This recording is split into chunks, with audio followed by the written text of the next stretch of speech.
নমস্কার, শিব শক্তি অ্যাস্ট্রো চ্যানেলে সকলকে স্বাগত জানাই। আশা করি সকলে আপনারা ভালো আছেন, ভালো থাকুন, সুস্থ থাকুন এবং সেই সঙ্গে বাংলাদেশের সমস্ত মা ভাই বোন সকলকে চ্যানেলের তরফ থেকে শ্রদ্ধা এবং ভালোবাসা।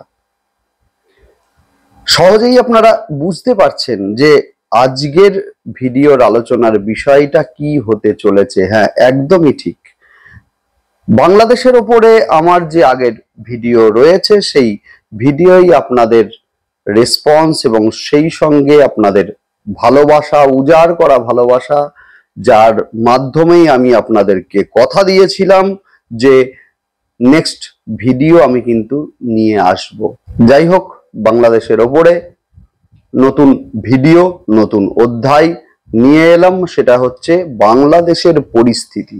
এই বাংলাদেশের পরিস্থিতি কবে ভালো হবে বা কবে স্থায়ী সরকার গঠন হবে অথবা কবে মূলত কে ক্ষমতায় আসতে চলেছে, সব নিয়ে, সমস্ত কিছু নিয়েই বিস্তারিত আলোচনা জ্যোতিষ মতে। অবশ্যই জ্যোতিষ মতে অর্থাৎ জ্যোতিষ শাস্ত্র কি বলছে সেই নিয়েই আজকের ভিডিওই বিশেষ আলোচনা। দেখতে থাকুন আপনারা এবং সেই সঙ্গে অবশ্যই আপনারা চ্যানেলটিকে সাবস্ক্রাইব করবেন। দেখুন, যারা রাশিফল জানতে চান অথবা মূলত কোন কোন সিদ্ধান্ত কখন কখন নিলে ভালো হয় বা কোন কোন কাজ কখন কখন করলে ভালো হয়, অর্থাৎ যে সিদ্ধান্ত আপনারা নিচ্ছেন সেই সিদ্ধান্ত সেই সময়ের গ্রহের গোচর আপনার পারমিট করবে, তো না করলে কিন্তু সমস্যার সৃষ্টি হবেই হবে, 100% হবেই হবে। সুতরাং অবশ্যই আপনারা চ্যানেলটিকে সাবস্ক্রাইব করে নেবেন যাতে গ্রহের গোচরের সঙ্গে সঙ্গে প্রতিটা ভিডিওর নোটিফিকেশন আপনাদের কাছে সহজে পৌঁছে যায়, আপনারা জানতে পারেন যে মূলত কোন সময়ে কোন সিদ্ধান্তগুলো নেওয়া উচিত এবং সেই সঙ্গে কোন সময় কোন কাজটা মূলত করা উচিত এবং কোন কাজটা করা উচিত নয়।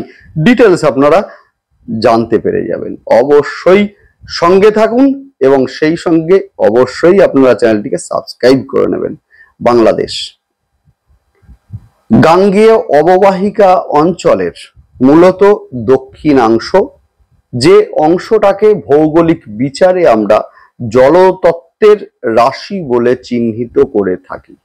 জলতত্ত্বের একটি রাশি, বিশেষ করে মীন রাশির অন্তর্ভুক্ত করা হয়েছে এই বাংলাদেশকে। এখন বিষয় হচ্ছে মীন রাশির অধিপতি কিন্তু বৃহস্পতি দেব এবং যে বৃহস্পতি দেব নির্দেশ করে ধর্মকে, অর্থাৎ আপনারা সহজেই বুঝতে পারছেন যে বাংলাদেশের মূলত প্রতিটা মানুষই কিন্তু ধর্মপ্রাণ, অর্থাৎ যে যে ধর্মেরই হোক, সেটা হতে পারে মুসলিম, হতে পারে হিন্দু, হতে পারে খ্রিস্টান, যে ধর্মই হোক সকলেই কিন্তু নিজের ধর্মকে আঁকড়ে ধরে আছে নির্দিষ্ট স্কেল থেকে বা নিজের দৃষ্টিভঙ্গি থেকে।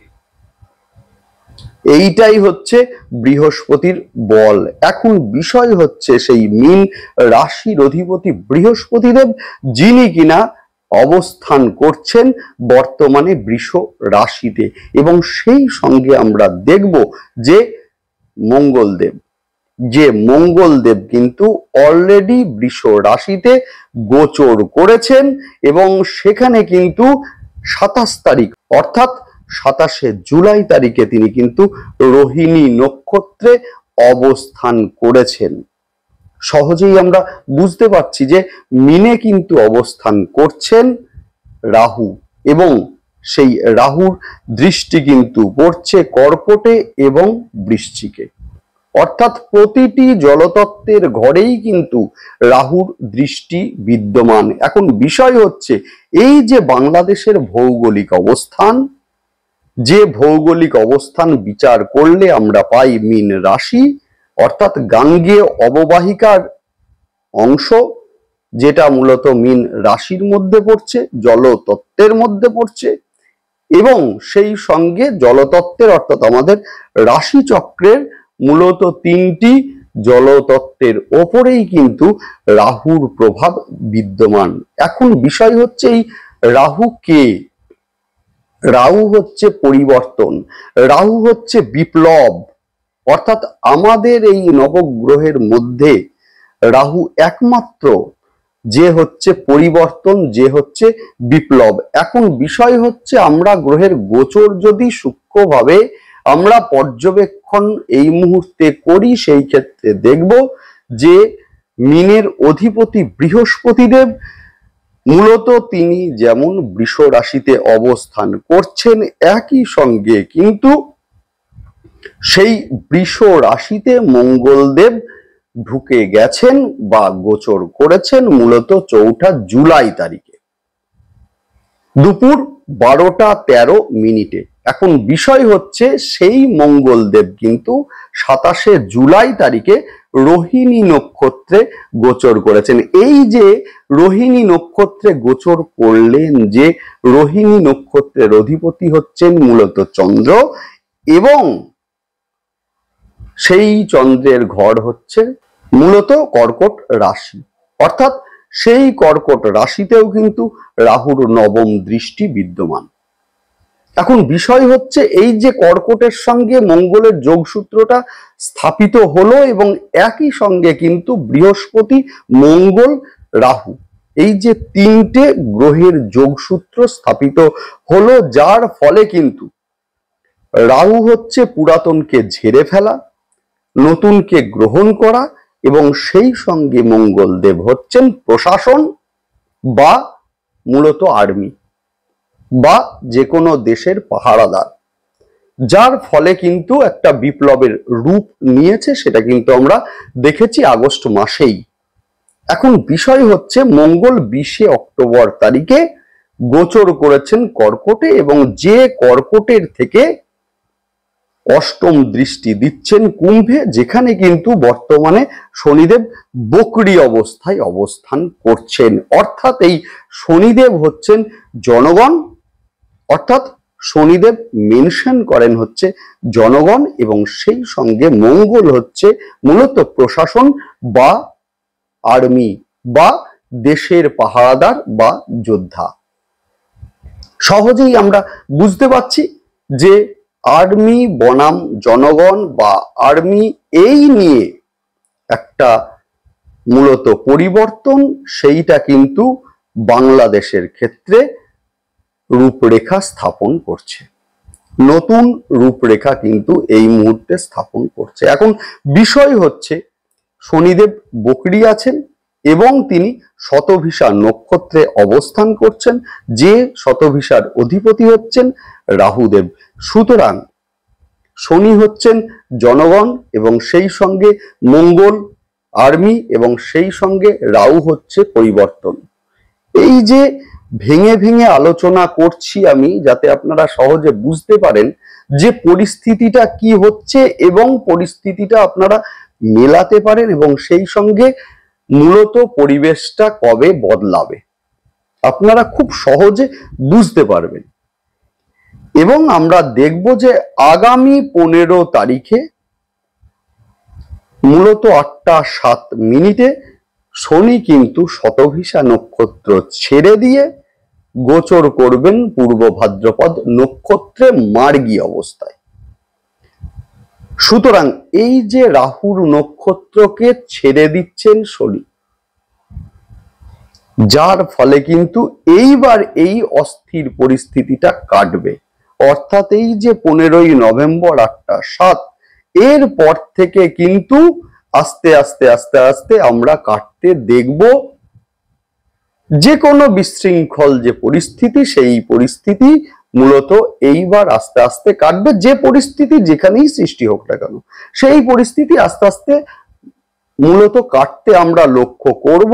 এবং একই সঙ্গে আমরা দেখব যে যেহেতু মঙ্গল অবস্থান করছে কর্কটে, এবং সেই কর্কট কিন্তু রাশি চক্রের 4র্থ ঘর, অর্থাৎ মূলত 4র্থ ঘর নির্দেশ করে আমাদের দেশ, সুতরাং এই ক্ষেত্রে কিন্তু মূলত দেশের শান্তি, দেশের নিরাপত্তা, দেশের আভ্যন্তরীণ বিষয়, এই বিষয়গুলো মূলত আর্মি দেখবে বা প্রশাসন দেখবে, এই কথা বলাই যায়। এখন বিষয় হচ্ছে সেটা কতদিন পর্যন্ত না, শনি কুম্ভে অবস্থান করবেন 29শে মার্চ রাত্রি 11টা 7 পর্যন্ত।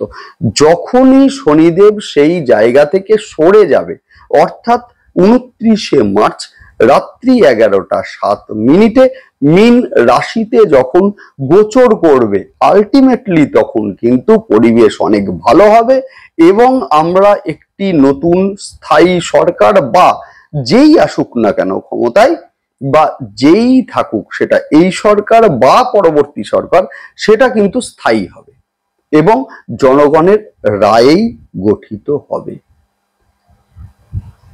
যাই হোক, আজকের আলোচনার এই একটা পার্ট। আরেকটা পার্ট আমরা আলোচনা যদি করি তাহলে আপনারা আরো সূক্ষ্মভাবে বুঝতে পারবেন। সেটা হচ্ছে বাংলাদেশের স্বাধীনতা আমরা যদি দেখি তাহলে দেখব 16ই ডিসেম্বর 1971 সাল। যদিও 72 সাল অর্থাৎ 1972 থেকে মূলত বাংলাদেশের স্বাধীনতা দিবস আমরা দেখব 26শে মার্চে মূলত পালিত হয়। এখন বিষয় হচ্ছে এই যে 1972 থেকে 26শে মার্চে বাংলাদেশের স্বাধীনতা পালিত হয়, কিন্তু বাংলাদেশের মুক্তিযুদ্ধের শেষ এবং সেই ক্ষেত্রে মূলত পাকিস্তানের অবসান, সেইটা কিন্তু হয়েছিল 16/12/1971। এই যে 16/12/1971 বৈকাল 5টা, অর্থাৎ এই সময়টা যেটা আমরা নেট থেকে পেয়েছি, এই সময়টাকে আমরা যদি বিশ্লেষণ করি সেই ক্ষেত্রে দেখব আসছে বৃশ্চিক রাশি এবং সেই সঙ্গে লগ্নে শনির অবস্থান এবং সেইটাও বৃষ রাশিতে। সুতরাং সহজেই আমরা বুঝতে পারি যে এই যে বৃশ্চিকের ঘর সেটাও কিন্তু জলতত্ত্বের ঘর এবং বর্তমানে বৃশ্চিকের ওপরে কিন্তু শনির ধাইয়া চলছে এবং জন্ম চার্টেই কিন্তু বৃশ্চিক অনুসারে অর্থাৎ বৃশ্চিক রাশি অনুসারে মূলত চতুর্থ স্থানে অবস্থান করছে মঙ্গলদেব, অর্থাৎ কুম্ভে আলটিমেটলি আগে থেকেই মঙ্গলদেব অবস্থান করছেন। এই যে কুম্ভে মঙ্গলের অবস্থান অর্থাৎ শনি মঙ্গলের এই যে জুতি, সেইটা কিন্তু বরাবরই আছে। এখন বিষয় হচ্ছে যেটা, সেটা হচ্ছে মাঝখান থেকে রাহুর প্রবেশ অর্থাৎ শনির শতভিষা নক্ষত্রে বকরি হওয়া, এইটা একটা পরিবর্তনকে এনে দিয়েছে এবং সেই সঙ্গে মঙ্গলের অষ্টম দৃষ্টি। এই যে অষ্টম দৃষ্টি বলছি, অর্থাৎ অষ্টম দৃষ্টিটা হচ্ছে মঙ্গলের সাধারণত দুর্ঘটনা বা পরিবর্তন, বিপ্লব, অ্যাক্সিডেন্ট, এইগুলো, এই হচ্ছে অষ্টম দৃষ্টি। এবং মঙ্গলের সমসপ্তম দৃষ্টি যেমন ভালো, অষ্টম দৃষ্টি কিন্তু খুব একটা ভালো নয়।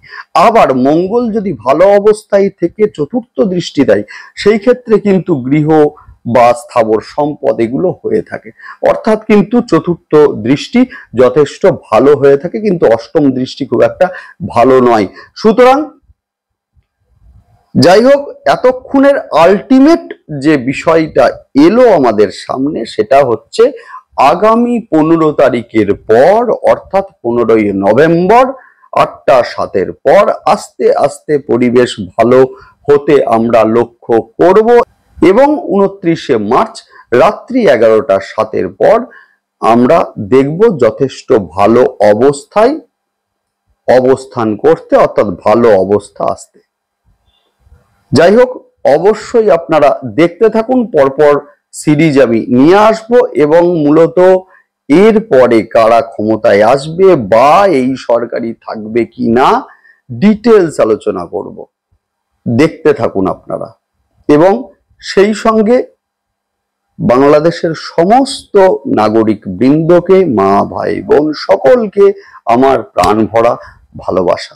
এবং সেই সঙ্গে অবশ্যই আপনারা চ্যানেলটিকে সাবস্ক্রাইব করে নেবেন, যাতে গ্রহের গোচর অনুযায়ী আপনারা বুঝতে পারেন যে কোন কাজ কোন সময়ে মূলত করা ঠিক এবং সেই সঙ্গে কোন সিদ্ধান্ত কখন নেওয়া ঠিক সহজেই আপনারা বুঝতে পারবেন। যাই হোক, ভালো থাকুন, সুস্থ থাকুন।